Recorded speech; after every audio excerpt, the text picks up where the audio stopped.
देखिए अपना जो है रोटेशन स्टार्ट हो गया था और उसमें बहुत सारी चीजें अपन बता भी दिए थे। मोमेंट ऑफ इनर्शिया के बारे में अपन सीख लिए थे और टारगेट के बारे में भी अपन सीख लिए थे। अब अगला जो टॉपिक अपन स्टार्ट करने वाले थे वो क्या था? पुली प्रॉब्लम।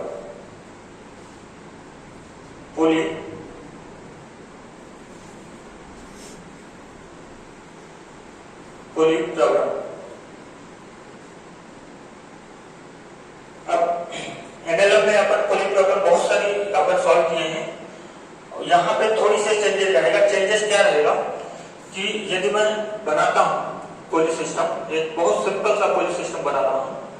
ये मेरे पास एक मास M1, एक मास M2।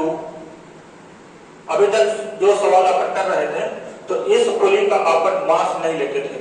इस पुली को क्या बोलते थे कि ये पुली जो है मासलेस है।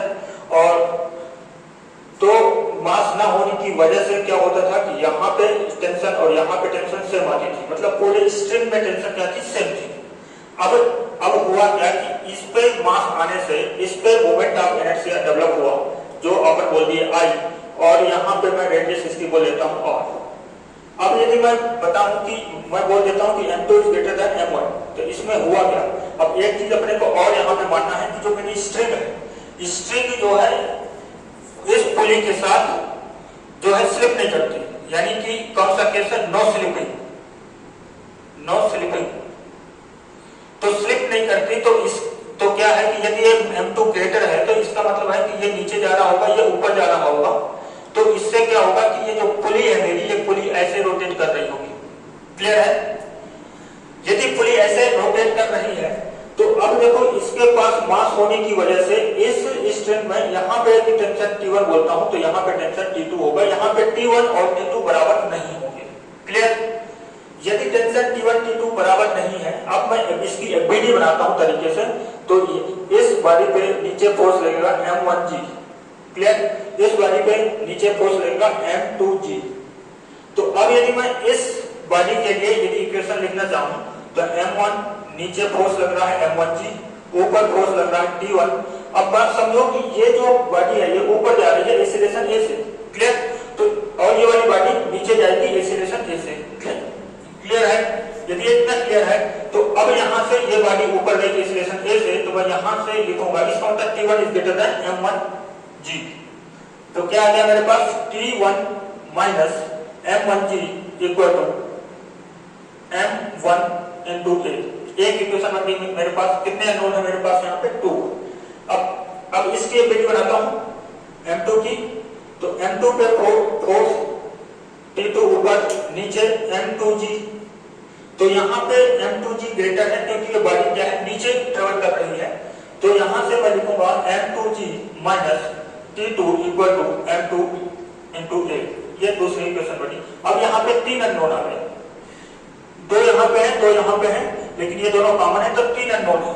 तो एक इक्वेशन अपने को और बनानी पड़ेगी। तो अब यदि मैं यहाँ से देखो ये टारगेट की इक्वेशन बनाता हूँ।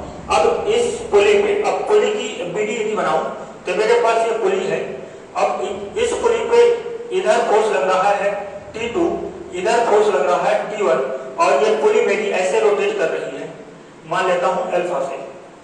तो अब यदि मैं, इसका मतलब T2 is greater than T1 है और यहाँ पे इसकी रेडियस R है। तो अब मैं यहाँ से टार्क की इक्वेशन लिखूं तो नेट टार्क होगा T2R minus T1R equal to I into alpha. I मेरे पास गिवन होगा। यदि I गिवन नहीं है तो इसका मास बताएगा। R दिया है तो ये बता देगा कि ये स्फीयर है या सिलेंडर है। जो भी होगा उसका मोमेंट ऑफ इनर्शिया आसानी से अपन निकाल सकते हैं। क्लियर है? अब मेरे पास ये एक अननोन अलग से आ गया। अब यहाँ पे नो स्लिपिंग का केस है, यानी कि यहाँ पे क्या है? प्योर रोलिंग है। यहाँ पे क्या है? प्योर रोलिंग है। तो यहाँ पे प्योर रोलिंग है तो यहाँ पे मैं बोल सकता हूँ A equal to alpha into R। क्या होगा? A equal to alpha into R। Equation number 3 ये हो गई और 4th ये हो गई। मेरे पास 4 ही अननोन है। 4 अननोन से मैं acceleration A, T1, T2, alpha and A निकाल सकता हूँ। क्लियर? तो इसको सॉल्व करके यहाँ से A निकाला जा सकता है। मैं एक अच्छा सा कंसेप्ट आप लोगों को बता रहा हूँ। यदि एक कंसेप्ट की यदि बात करें, वो कंसेप्ट ये है, अपन एनएलएम में बहुत सारी प्रॉब्लम्स अपन सीखे हैं कि यदि कोई प्रॉब्लम दे रखी है, यहाँ पे अंतर बस इतना था कि वहां पे मासलेस था, यहाँ पे मास है। तो वहां पे अपन ये सीखे हैं कि जो एसिलेशन होता है, एसिलेशन होता है net pulling force, net pulling force upon total मास, टोटल मास, ये अपन सीखे थे एसिलेशन होता है। यहाँ पे ये वाला कंसेप्ट अपन यूज कर सकते हैं। तो यहाँ से भी एसिलेशन लिखने की कोशिश करो, या तो यहाँ से आप 4 इक्वेशन है, 4 इक्वेशन को सॉल्व करके आप ये निकाल सकते हो, नहीं तो आप यहाँ से एक कंसेप्ट जो है हमारे पास वो क्या है, net pulling force upon total मास। तो नेट पुलिंग फोर्स की बात करूं तो M2G माइनस M1G, ये नेट पुलिंग फोर्स हुआ। टोटल मास की बात करूं तो M1 प्लस M2, लेकिन यहाँ पे एक मास और आएगा, कौन सा, पुली का। अब ये पुली का जो मास है इसको अपन बोलते हैं रोटेशनल मास। यदि कोई बॉडी रोटेट कर रही है तो वो एक मास कंसीडर करते हैं, जिसको अपन बोलते हैं रोटेशनल मास या इनर्शिया मास, ठीक है। तो यहाँ से रोटेशनल मास की बात करूं तो रोटेशनल मास होता है I/r²। तो ये मेरे पास डायरेक्ट एसिलेशन आ जाता है। यदि आप इसको तरीके से यदि आप लोग सॉल्व करोगे तो सॉल्व करने के बाद आपका जो आंसर आएगा, ए आएगा, वो क्या आएगा, M2G minus M1G upon M1 plus M2 plus I/r²। ये छोटा सा कंसेप्ट है, ये आप कंसेप्ट सीख लोगे तो ये इतनी इक्वेशन से आप बच लोगे। अब यदि T1 T2 यदि पूछा जाता है तो डायरेक्ट ए की वैल्यू यहाँ उठा कर आप रख सकते हैं, तो T1 भी आ सकता है, यहाँ पे ए की वैल्यू उठा के वो पुट कर देंगे तो T2 भी आ जाएगा। ऐसे मैं पूरी क्वांटिटी निकाल सकता हूँ। क्लियर? यदि आप लोगों के समझ में आ गया है तो मैं अब कुछ प्रॉब्लम देता हूं, आप लोग उसको सॉल्व करिए। क्लियर है? चलिए अगली प्रॉब्लम लिखिए और खुद से सॉल्व करने की कोशिश करिए। जैसे मैं एक मैं बना करके देता हूं, थोड़ा सा और बड़ा कर देता हूं। ये मैं थोड़ा सा और बड़ा कर दिया, एक पुल ये लगा दिया, एक पुल ये लगा दिया, यहाँ पे एक मास M1, एक यहां से एक मास M2। अब मैं बोलता हूं कि M2 is greater than M1 है, ये मैंने कंसीडर कर लिया। अब यहाँ पे इसकी रेडियस R1 मान लेता हूं और I1 इसका moment of inertia, R2 radius moment of inertia I2 मान लेता हूं। क्लियर? इतना मैंने मान लिया। अब आपको बताना है, मैं एक केस दे दिया हूं M2 is greater than M1, तो आपको बताना है कि ये जो सिस्टम है कितने एसिलेशन से मूव करेगा, कितने एसिलेशन से मूव करेगा। अब सेम कंसेप्ट है, यदि आप इक्वेशन बनाना चाहो तो बना सकते हो, लेकिन दिक्कत यहाँ पे ये आएगी क्योंकि बहुत सारे अननोन यहाँ पे क्रिएट होने वाले हैं। कैसे? क्योंकि इनके पास मोमेंट ऑफ इनर्शिया है, मास है, तो इस स्ट्रिंग का, इतनी स्ट्रिंग का टेंशन अलग होगा, ये वाली स्ट्रिंग का टेंशन अलग होगा, इस स्ट्रिंग का टेंशन अलग होगा। तो ऐसे में तो 3 अननोन ये हो जाते हैं, एक चौथा अननोन ये है, एक अल्फा और आएगा, ऐसे करके बहुत सारे अननोन बनते हैं। ऐसे में सॉल्व करना थोड़ा सा टफ हो जाता है। ऐसा नहीं बोलता कि इससे सॉल्व नहीं होगा, सॉल्व होगा, लेकिन थोड़ा सा टाइम लगेगा। यदि मैं जो कंसेप्ट अभी बताया, A equal to net pulling force, क्या net pulling force upon total mass, यदि मैं ये देखूं तो आसानी से आंसर आ जाएगा। अब देखो लिखते कैसे हैं, यदि M2 ज्यादा है इसका मतलब M2G की वैल्यू ज्यादा होगी M1G से, तो नेट पुलिंग फोर्स यदि आएगा M2G minus M1G upon total मास M1 प्लस, अब इसका यदि देखूं तो कितना आएगा, I1 अपॉन R1 का स्क्वायर, क्योंकि ये रोटेशनल मास होगा, यहां पर भी रोटेशनल मास होगा तो I2 अपॉन R2 का स्क्वायर प्लस यहाँ पे सिंपल मास M2। ये मेरे पास एसिलेशन है, डायरेक्ट आंसर यहां से आता है। ये छोटा सा कंसेप्ट है लेकिन बहुत तगड़ा कंसेप्ट है। क्लियर है? अब यदि ये क्लियर है तो एक दूसरे टाइप की प्रॉब्लम बनाता हूं जो वेज प्रॉब्लम के नाम से अपन जानते हैं। जैसे मैं एक एग्जांपल देता हूं तो आपको समझ में आ जाएगा।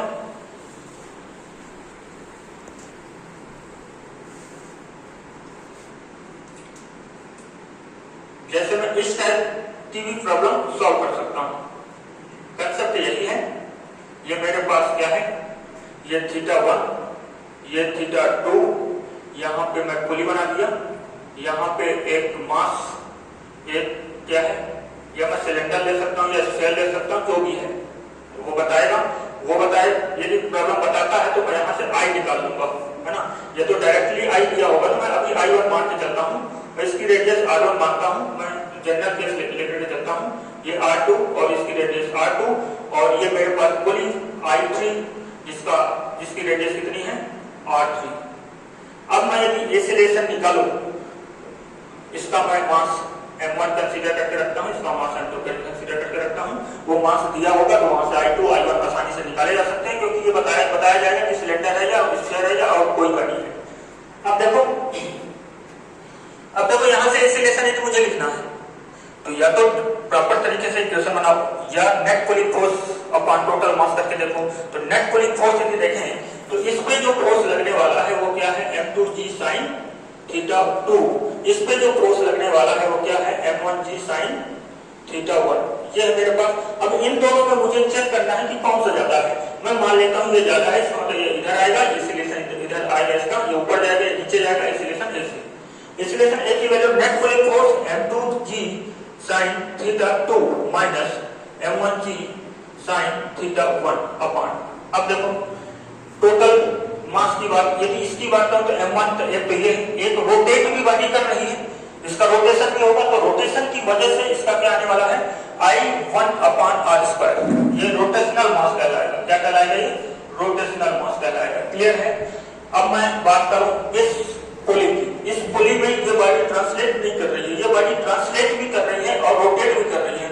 तो ये ट्रांसलेशनल मास होता है, एक रोटेशनल मास होता है, तो उसमें जो ट्रांसलेशनल और रोटेशनल दोनों लिख दिया।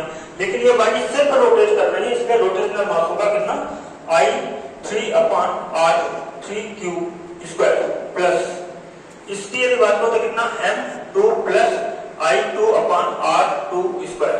ये मेरे पास एक्सीलरेशन डायरेक्टली आ जाएगा। तो ऐसी बहुत सारी प्रॉब्लम्स बनाई जा सकती हैं जहां से अपन एक्सीलरेशन आसानी से निकाला जा सकता है। यदि प्रॉपर विधि से यदि आप सॉल्व करना चाहते हो तो सॉल्व कर सकते हो, लेकिन उसमें बहुत सारा टाइम लगेगा। क्लियर है?